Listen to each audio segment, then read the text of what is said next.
आज देश और दुनिया का एजेंडा सेट करने वाली खबरें कौन कौन सी हैं वो देख लेते हैं। आज की बड़ी खबरों में सबसे पहले जो खबर होगी वो वॉर जोन से है। ईरानी रिवॉल्यूशनरी गार्ड्स के चीफ ने इजरायल के खात्मे की कसम खाई है। बुलेटिन में अगली बड़ी खबर होगी लेबनान से। हिजबुल्लाह ने 100 रॉकेट अटैक से इजरायली शहरों को दहला दिया है।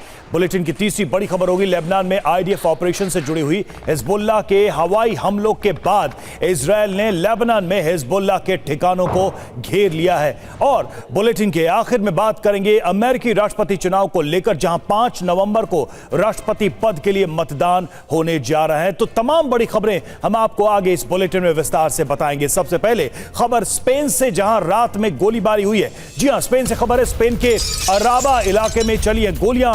संदिग्धों से इजरायली पुलिस का सामना हुआ और दोनों पक्षों ने एक दूसरे पर फायरिंग की है। रात में गोलीबारी का वीडियो सामने आया।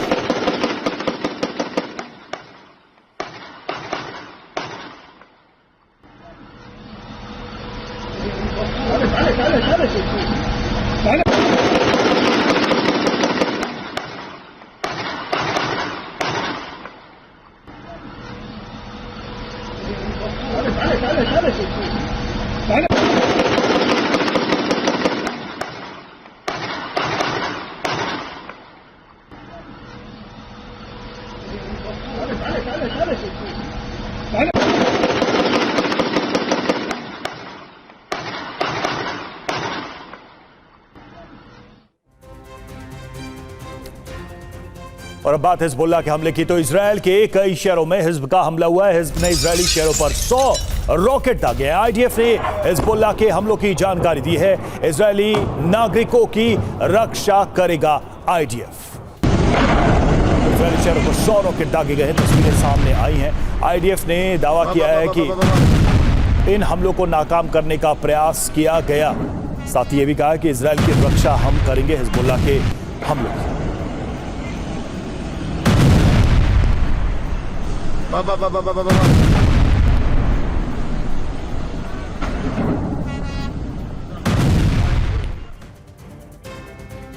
और अगली बड़ी खबर है। एक्शन में इजरायली एयर डिफेंस सिस्टम। कई हवाई हमले नाकाम करने का दावा किया जा रहा है। कई रॉकेट हवा में मार गिराने का दावा है।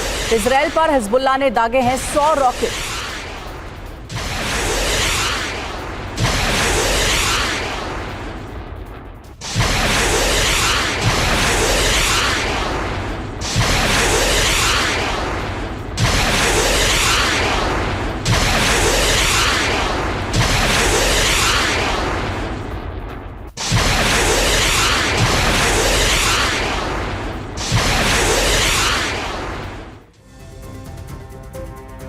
और हिजब के हमले पर आईडीएफ की रिपोर्ट। अक्टूबर सबसे मुश्किल महीना, यह आईडीएफ ने कहा है। हिजब ने अक्टूबर में 1158 हमले किए हैं। हिजब के हमलों में 4 गुना इजाफा हुआ है। यह आईडीएफ का बयान सामने आया है हिजबुल्लाह के हमलों को लेकर।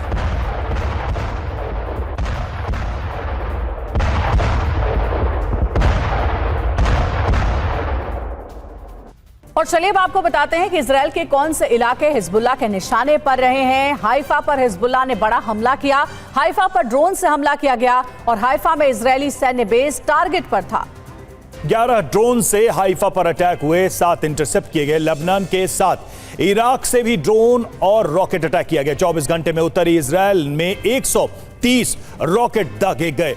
ये जो खबर सामने आई है सोर्सेस के हवाले से टाइम्स ऑफ इजरायल ने यह खबर दी है।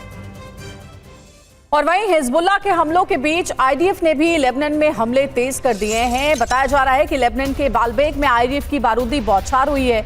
इलाका खाली करने की चेतावनी के बीच बमबारी की गई। रिहायशी इलाकों के पास एयर स्ट्राइक हुई है।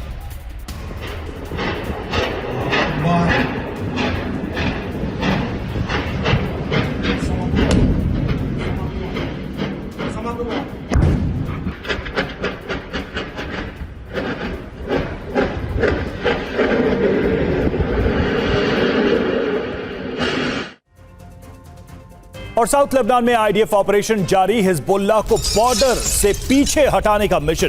बॉर्डर से इजरायल पर बमबारी कर रहा है हिजबुल्लाह। इजरायल ने जारी किया ऑपरेशन का वीडियो। ये वही वीडियो है जिसे जारी किया गया इस ऑपरेशन से को लेकर। देखिए, बॉर्डर से इजरायल पर बमबारी कर रहा है हिजबुल्लाह। और फिलहाल यहां पर ऑपरेशन जारी है आईडीएफ का।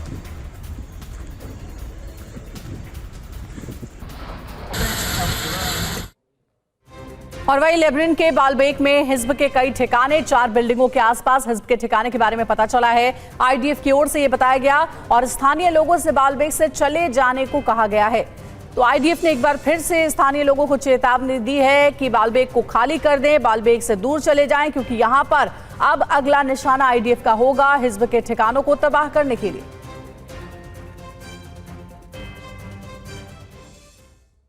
जी हाँ, तो आईडीएफ का ऑपरेशन और इजराइल हिजबुल्लाह के खिलाफ किस तरह से ये ऑपरेशन चला रहा है, जरा उसको भी देख लेते हैं।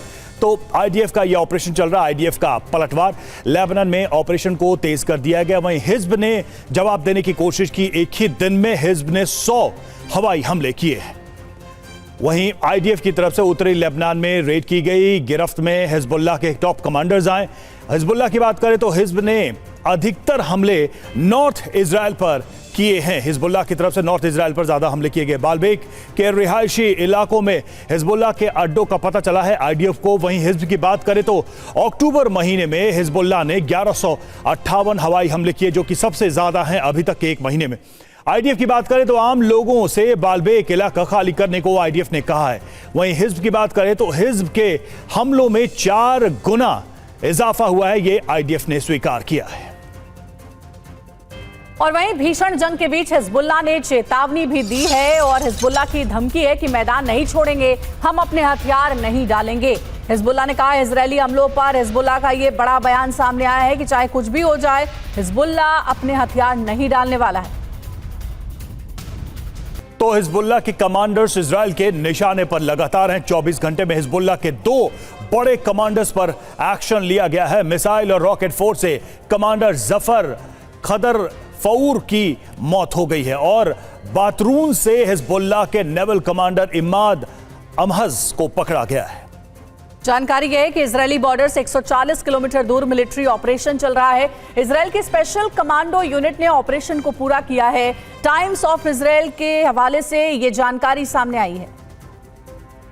और अब बात करते हैं ईरान की धमकी की। जी हां, ईरान की चेतावनी ईरानी सेना की। इजराइल को बड़ी धमकी, जल्द ही इजराइल को मिलेगा जवाब। IRGC की तरफ से कहा गया इजरायली हमलों पर पलटवार की पूरी तैयारी है। ईरान ने एक बार फिर से इजराइल को यह चेतावनी, ये धमकी दी है जवाबी हमले की।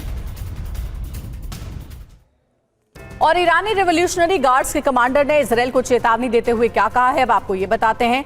खामनेई के बाद IRGC कमांडर की धमकी, इजरायली हमलों का जल्द ही करारा जवाब देंगे, अपने दुश्मनों का खात्मा करके रहेंगे, IRGC की ओर से कहा गया है। 24 घंटे में इजराइल को दूसरी धमकी दी गई है। यूएस इजराइल को करारा जवाब देंगे, खामनेई ने यह दावा किया है, ये चेतावनी दी है। और ईरान इजराइल पर पलटवार के लिए पूरी तरह से तैयार है। ईरान के 2 प्रांत में सैन्य गतिविधियां बढ़ी हैं। पहाड़ियों के नीचे बने मिसाइल बेस पर IRGC एक्टिव है। बैलिस्टिक मिसाइल से कर सकता है हमला, ये बड़ी जानकारी सामने आ रही है।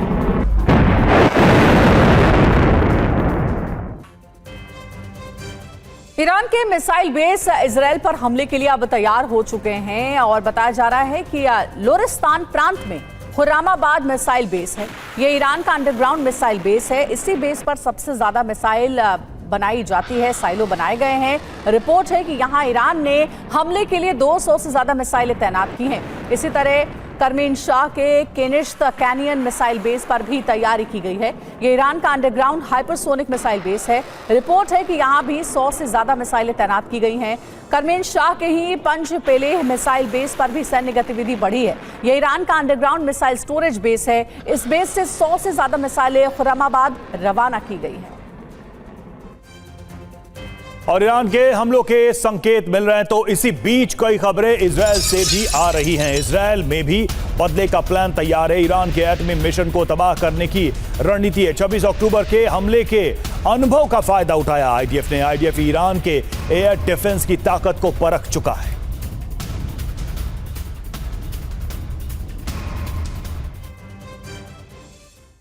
अब बात इजराइल पर तुर्की खुफिया रिपोर्ट को लेकर करते हैं। इजराइल को लेकर तुर्की को खुफिया रिपोर्ट मिली है। क्या है इस रिपोर्ट में? तुर्की की खुफिया रिपोर्ट को लेकर कई तरह के दावे किए जा रहे हैं। 26 अक्टूबर की तरह ही 3 चरणों में हमला होगा और हमले के पहले चरण में एयर डिफेंस को टारगेट किया जाएगा। ईरान में घुसने के लिए एक खास रूट तैयार किया गया है। खास इलाके के सभी एयर डिफेंस को नष्ट कर दिया जाएगा और इस तरह से इस प्लानिंग को अंजाम दिया जाएगा। और अब बात करेंगे अमेरिकी चुनाव की।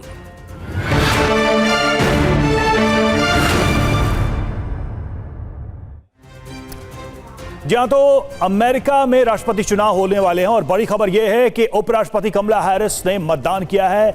मेल इन बैलेट भरकर कैलिफोर्निया भेजा है उन्होंने। करीब 36 घंटे बाद अमेरिका में राष्ट्रपति पद के लिए चुनाव होने हैं, वोटिंग होनी है।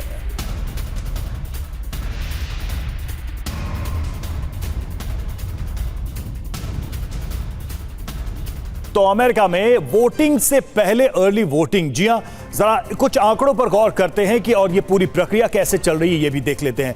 72.6 मिलियन से ज्यादा लोगों ने अर्ली वोटिंग की है। देखिए प्रतिशत और संख्या कितनी है।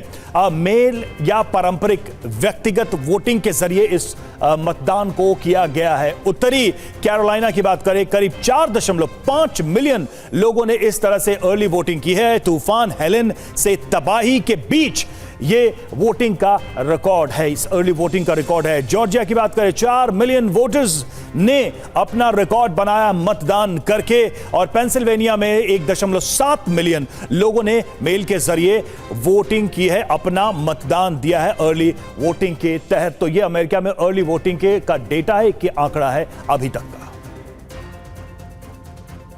एक और अहम खबर है, पेंसिल्वेनिया में डोनाल्ड ट्रंप ने रैली की है। डेमोक्रेट्स पर जमकर निशाना भी साधा इस दौरान और बाइडेन प्रशासन पर सवाल उठाए हैं। अमेरिकियों से अपने पक्ष में मतदान करने की अपील की है डोनाल्ड ट्रंप ने। Nobody knows where the other guy is. Where the hell is he? Where the hell did he go, David? Where is he? Nobody knows where the hell. Where is Biden? You know, when you think they just stole the election. It was just, they walked in, they said, you're out. Right? That's a threat to democracy. They call me a threat to democracy. They stole the election from this guy. And you have to tell Kamala that you've had enough, Kamala. You've had enough. You're the worst ever. और अमेरिकी चुनाव का countdown शुरू हो चुका है। अमेरिकी चुनाव को लेकर टीवी 9 पर सबसे बड़ी कवरेज, राष्ट्रपति चुनाव की हर खबर सबसे पहले टीवी 9 भारतवर्ष पर आप तक पहुंचेगी। और अमेरिका के 5 शहरों में टीवी 9 संवाददाता मौजूद है। डोनाल्ड ट्रंप और कमला हैरिस में मुकाबला काफी कड़ा है, काफी दिलचस्प है।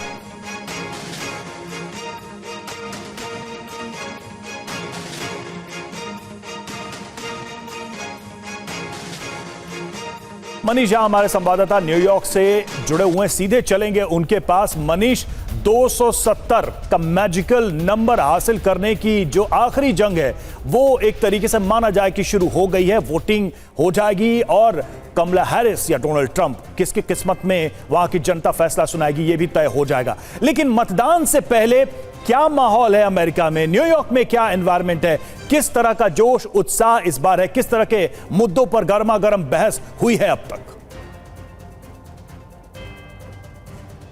अब बिल्कुल देखिए, सबसे बड़ी बात यह है कि इस बार वोटिंग को लेकर काफी उत्साह है। लोग अर्ली वोटिंग में भी काफ़ी पार्टिसिपेट कर रहे हैं। कुछ आंकड़े हमने दिखाए कि कैसे 7 करोड़ से अधिक मतदाताओं ने अब तक वोट डाल दिया है। सोचिए, जिस मुल्क की जनसंख्या 40 करोड़ है और 5 नवंबर को फाइनल वोटिंग डे है, उससे पहले ही 7 से 8 करोड़ के बीच में मतदाता ने वोटिंग दे दी है। तो कुल मिलाकर अभी देखा जाए तो 15-16 करोड़ और लोग हैं जो कि वोट डालेंगे अगले 47 घंटे में। जी हाँ, बस 47 घंटे और बचे हैं जब सभी लोग वोट डालेंगे और उसके बाद फिर काउंटिंग शुरू होगी और फिर कांटे की टक्कर है, इसमें कोई दो राय नहीं है। किसी स्टेट में कमला हैरिस बढ़ती हुई दिखती हैं तो किसी स्टेट में ट्रंप बढ़ते हुए दिखते हैं और दोनों को पता है कि आखिरी 48 घंटे बेहद महत्वपूर्ण होने वाले हैं। देखिए, चुनावी मुद्दों की बात की जाए तो कोई कोर कसर नहीं छोड़ रखी है। अभी आप एक प्रेसिडेंट ट्रंप का एक स्टेटमेंट सुना रहे थे और उस स्टेटमेंट के आखिर में जितना आपने सुना है उसके बाद वो कहते हैं कि कमला, नाउ यू आर फायर्ड। तो कुल मिलाकर यह है कि दोनों ही उम्मीदवार एक दूसरे पर निजी तौर पर भी आरोप लगा रहे हैं। वहीं दूसरी तरफ जितने मुद्दे हो सकते हैं, फिर चाहे वो इमिग्रेशन के हो या फिर फॉरेन पॉलिसी को लेकर हो, घरेलू अर्थव्यवस्था को लेकर हो, शिक्षा रोजगार, जो जिससे बंद पड़ रहा है वो सब मुद्दे उठा रहे हैं, क्योंकि उन्हें पता है कि व्हाइट हाउस तक का दरवाज़ा खोलने के लिए या वहां तक पहुंचने के लिए वो कोई कोर कसर नहीं बाकी रखने चाहते हैं। और यही हाल उनके समर्थकों के बीच में है। लेकिन एक बात तो तय है कि भले ही इस देश का नाम यूनाइटेड स्टेट ऑफ अमेरिका हो, लेकिन फिलहाल केवल न्यूयॉर्क ही नहीं बल्कि पूरे देश में जो यहाँ पर माहौल है उससे लग रहा है कि ये वास्तव में डिवाइडेड स्टेट ऑफ अमेरिका बन चुका है। जी बिल्कुल मनीष, हमारे साथ आप जुड़े रहिएगा। और अमेरिकी चुनाव को लेकर यहां रहने वाले भारतीय समुदाय के लोगों में कितना जोश है, ट्रंप या फिर कमला हैरिस में किसकी तरफ झुकाव है, मिनी इंडिया कहे जाने वाले न्यू जर्सी में भारतीय समुदाय के लोग क्या कह रहे हैं, देखिए हमारे संवाददाता मनीष झा की विशेष रिपोर्ट। व्हाइट हाउस में किसकी एंट्री होगी इसको तय होने में अब कुछ घंटे बचे हैं, लेकिन व्हाइट हाउस में जिसकी भी एंट्री होगी उसमें इंडिया के रहने वाले लोग जो अमेरिका में रह रहे हैं उनकी महत्वपूर्ण भूमिका है। ऐसे में इस वक्त TV9 की टीम अमेरिका के मिनी इंडिया यानी न्यू जर्सी में मौजूद है। तो आइए जानते हैं उन लोगों से कि इंडियन लोग क्या कहते हैं कि किसकी होगी एंट्री। तो सर, सबसे पहले TV9 से बात करने के लिए आप सबका शुक्रिया। तो लोग कहते ही हैं कि अगर इंडियन जिसकी तरफ जाएंगे उधर फर्क पड़ेगा, क्या ये बात सही है? सही है। जो आपने प्रश्न पूछा कि इंडियन जाएंगे वहाँ जीतेंगे, तो पहले मैं आपको छोटा सा कैलकुलेशन बता रहा हूँ कि न्यू जर्सी में एशियन पॉपुलेशन 1 मिलियन है। Out of 1 million 6,84,361 near about register voter है। और उसमें से जहाँ पे मैं खड़ा हूँ वो मिडलसेक्स काउंटी है। वो मिडलसेक्स काउंटी में इंडियन पॉपुलेशन 25% है और 2012 के बाद ये 15% बढ़ गया। इनमें से इंडियन अमेरिकन करीबन 17,000 है। अब आप सोचिए कि 70,000, अभी आप कहीं भी जाओगे तो सब बोलेंगे कि किसको वोट देना है, तो मेजॉरिटी वही बोल रहे हैं कि मेरे घर के आजू बाजू में आप सोच रहे कि दीवार है, अच्छी तरह से बांधी हुई दीवार है, तो हम जहाँ पे दीवार बनाने के लिए जो बंदा सोचेंगे उनके पास ही जाएंगे। तो भारत इशारों में बता रहे हैं कि इंडियन कम्युनिटी वाले किधर जाएंगे। हाँ। लेकिन फिर आपने ये भी कहा कि चूंकि आप रिपब्लिकन पार्टी से हैं, तो सर आप भी यही मानते हैं कि जो बंदा दीवार बनाने की बात करता है उसी के साथ जाएंगे? देखो, ऐसा है कि कोई भी इन द होल वर्ल्ड मुझे एक भी कंट्री दिखाओ जिसमें दीवार नहीं है। America is the only country कि जिसमें दीवार बनने जा रही थी, लेकिन ये डेमोक्रेट लोगों ने स्टॉप कर दिया। अभी इसका मतलब ये है लोग वोटर्स को इंपोर्ट कर रहे हैं और इलीगल लोगों को यहाँ पे ला के यहाँ पे बिठा के फ्यूचर वोट बैंक खड़ी कर रहे हैं।